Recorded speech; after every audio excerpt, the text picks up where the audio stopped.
motrice. Voilà les fibres musculaires stéréosquelettiques. Et les ramifications de l'axone sur plusieurs fibres musculaires stéréosquelettiques. Axone plus l'ensemble des fibres innervées par le bouton neurone constitue ce qu'on appelle une plaque, une unité motrice.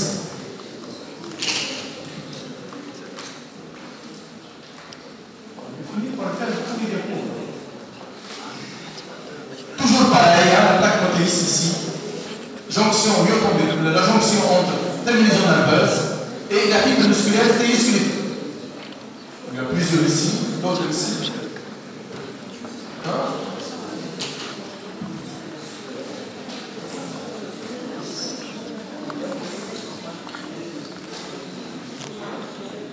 Un troisième type de muscle, c'est le muscle cardiaque, ou bien le muscle myocardique.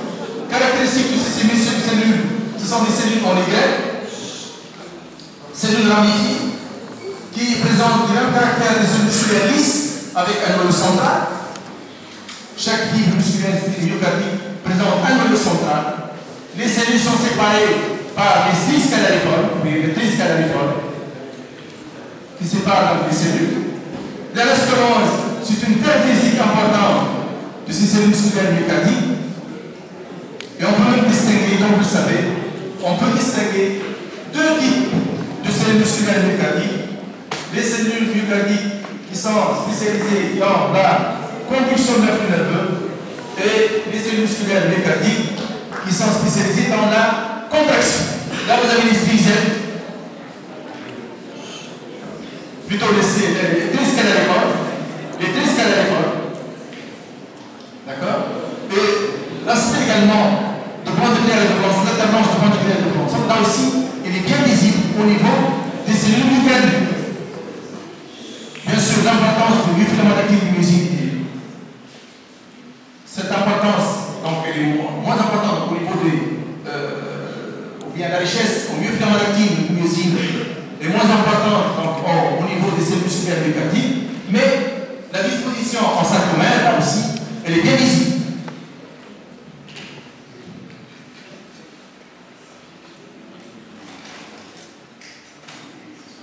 Toujours pareil, les cellules myocardiques avec les anastomoses, les stries calariformes qui séparent les cellules. Les anastomoses ici, on voit très bien les anastomoses ici, entre deux cellules, si vous regardez. Ces cellules non Y. Et bien sûr, ce sont des cellules myocardiques coupées sans longitudinale.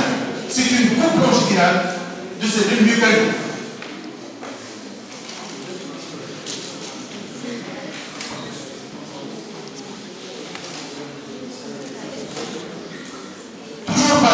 Cellules myocardiques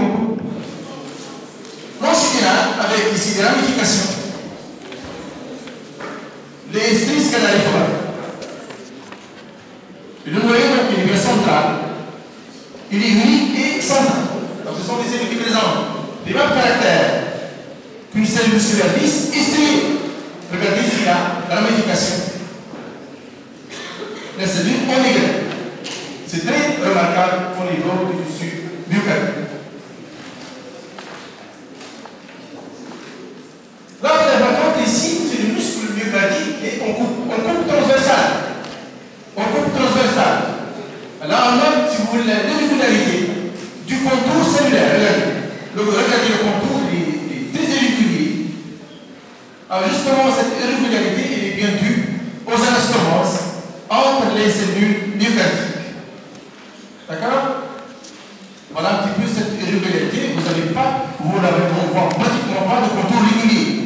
Tous les contours sont irréguliers. Là, c'est un aspect caractéristique donc des cellules myocardiques. Ce sont des cellules en coupe transversale, bien sûr. Toujours pareil, ces cellules coupe transversale avec, regardez le contour, il est bien irrégulier. Le noyau est bien central. Bien sûr, les vaisseaux sanguins sont très nombreux. Hein. Vous avez ici de très nombreux capillaires un tissu conjonctif flash qui sépare les cellules, et vous avez plusieurs capillaires, c'est marqué par ainsi ici. Plusieurs dents capillaires qui irriguent le muscle nucléaire.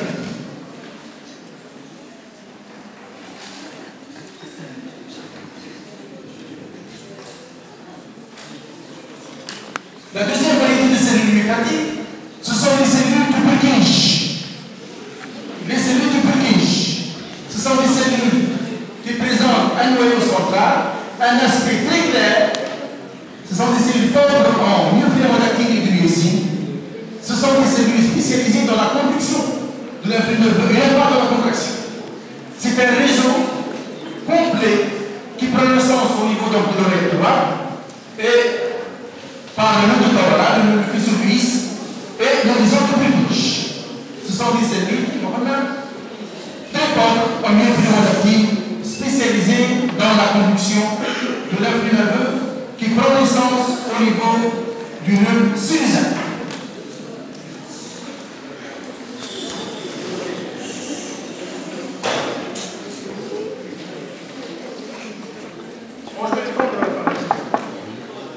Regardez ici ces cellules, les cellules du Purkinje,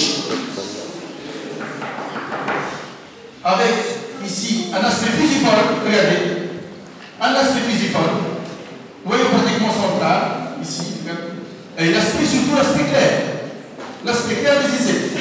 Alors, ce sont des cellules qui sont situées sous l'épicard et sous l'endocarpe, pour être complet. Toujours pareil, ce sont des cellules de Purkinje, avec un noyau central, l'aspect clair. Ce sont des cellules de réseau, un réseau donc de conduction de l'influx nerveux.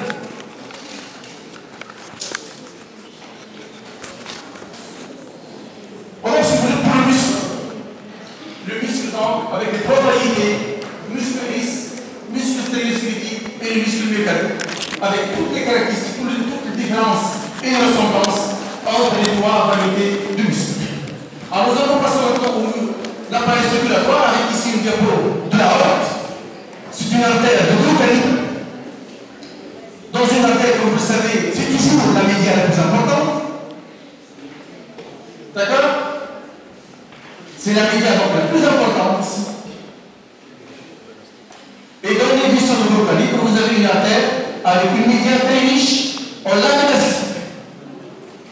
Vous avez ici l'intima, la média la plus épaisse et la pelvis.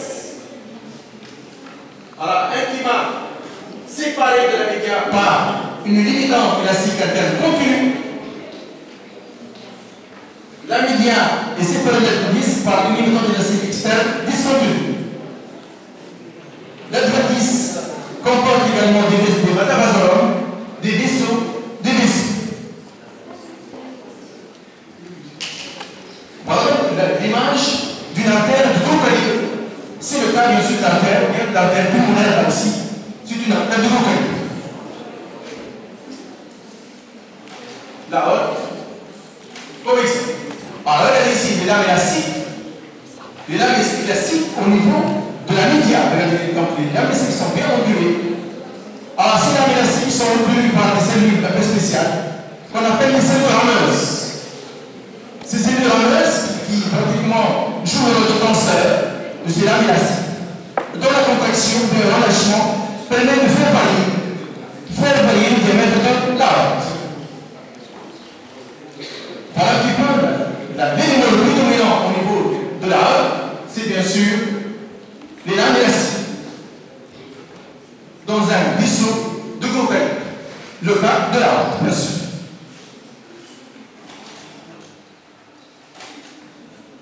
Toujours pareil, ici vous avez la haute avec intima, la limitante élastique interne qui est contenue. Ici vous avez bien sûr la média, la richesse en lame élastique, plus vous avez les cellules rameuses. Ces cellules rameuses sont des cellules musculaires lisses qui sont présentes à peu près disposition libre et qui jouent le rôle de tenseur des lames.